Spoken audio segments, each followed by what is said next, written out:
So I want to quickly touch upon something because, you know, within all religions there is an undercurrent of truth. I'm not a religious person, but I'm a person that lives a life of truth. So, you know, we've got to define what truth is. Well, truth is something that remains, it's the constant. So truth is the only thing that doesn't change. Truth's what stands the test of time. And the truth from which I speak is the knowledge of God. And the knowledge of God is actually within all religions, if only we have the ability to comprehend what is being told within religion. You know, I've said this before, like Jesus Christ, you know, mentioned be still and know that I am God. So, you know, Jesus Christ referenced stillness, and then you got the Buddha, stillness is the way. So, you know, all of these kind of teachers throughout humanity are always pointing to a greater truth. It's just, you know, as human beings, when we kind of degrade our intelligence, we kind of pick it up and understand it from the level in which we're able to perceive it. So I just want to touch upon something because, you know, people think that the Garden of Eden actually represented a time, but actually the Garden of Eden actually represents the truth of what man and woman truly is. So, you know, in the Garden of Eden we had Adam and Eve, obviously, but if you read the scripts, what does it say? It says, you know, Eve was cast from Adam, so Eve was the rib of Adam. And this is actually demonstrating a very real great truth, a truth in which I live in my own life. And you know, that's really understanding that what unifies a man in reality is the female, you know, as the female was cast from the man. So you know, it's that union, it's the female that gives the male the completion. But the problem is when we live in such dysfunctional ways, when we're so at war with ourselves, you know, what men do is men look for women. Like, we actually have this crave to find and possess a woman. And this is what actually happens when, you know, when we're coming from emotional pain, that we're actually looking for a woman to try to override how we feel. But, you know, it comes out in very negative ways. We become controlling, we become possessive, we become jealous. And it's all of these emotional wounds within us that actually stop us from realizing a greater truth, that man doesn't actually have to go out his way to find a woman. When a man naturally comes into balance within himself, he will attract his pure reflection. He will attract his pure counterpart. And then the divine, what the Bible pointed to was the divine union. Now, the divine union is when the man is taking the female back into himself. But we got to understand what the female is, because this is the problem. Like, a man can't take a woman in reality into himself until he has realized his divine feminine principle. And this is what healing in a man's about. The emotional healing of a man allows him to come back into his love.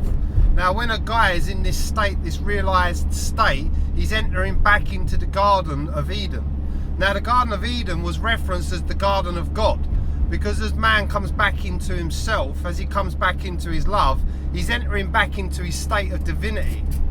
And so as he begins to enter his state, this state of divinity, he naturally attracts his reflection, his divine counterpart, his divine reflection, and that is woman.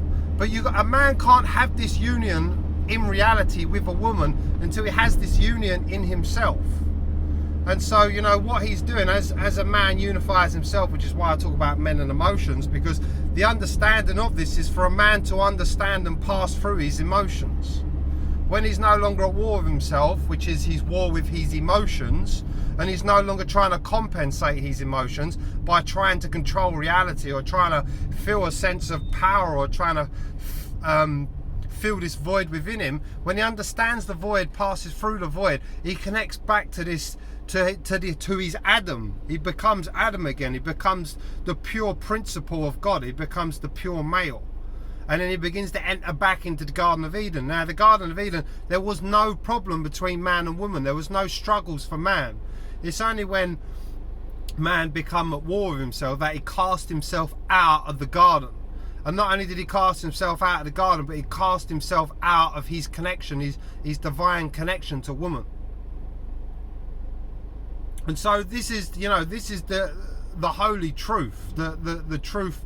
The truth of man and the truth of God, that when a man does the work on himself and passes through his unhappiness, and he understands his anger, and he understands, you know, why he's disconnected, and he comes back into that divine union with himself, he naturally attracts. He doesn't have to go out and find. He doesn't have to go out and possess. He doesn't have to go out and try. He doesn't have to go out and sexualize and sexual projection and all of the rest of it, because he naturally draws in his true divine counterpart. And then he has a conscious union where two people, there is no identity.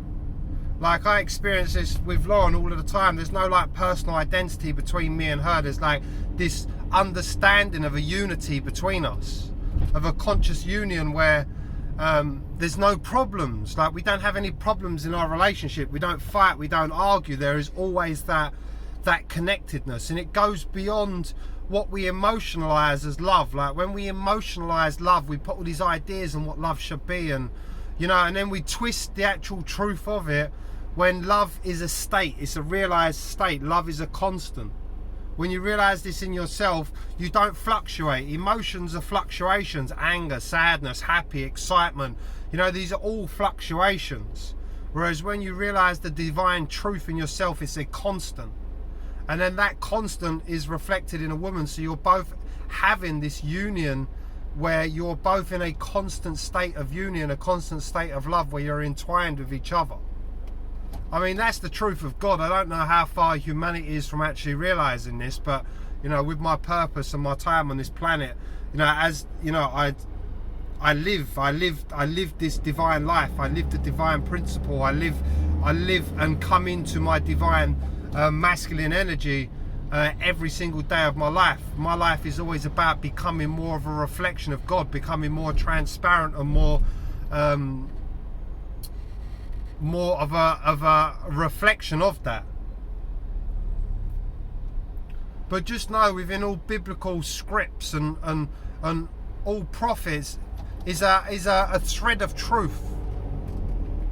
And you know, with my life, it's all about portraying that truth in a way in which it can be accessible for other people. You know, if you really want to if you've managed to listen to the end of this video, I'm obviously hitting you on that level of truth inside yourself where you're able to hear the truth.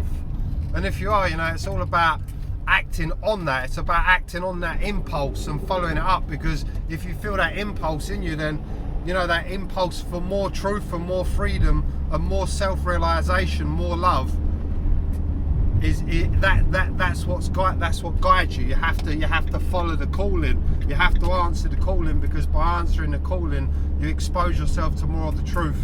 And the more of the truth you take in, the more the realizations that you have. And then it's the realizations that open up your psyche to transformation. Till next one, much love.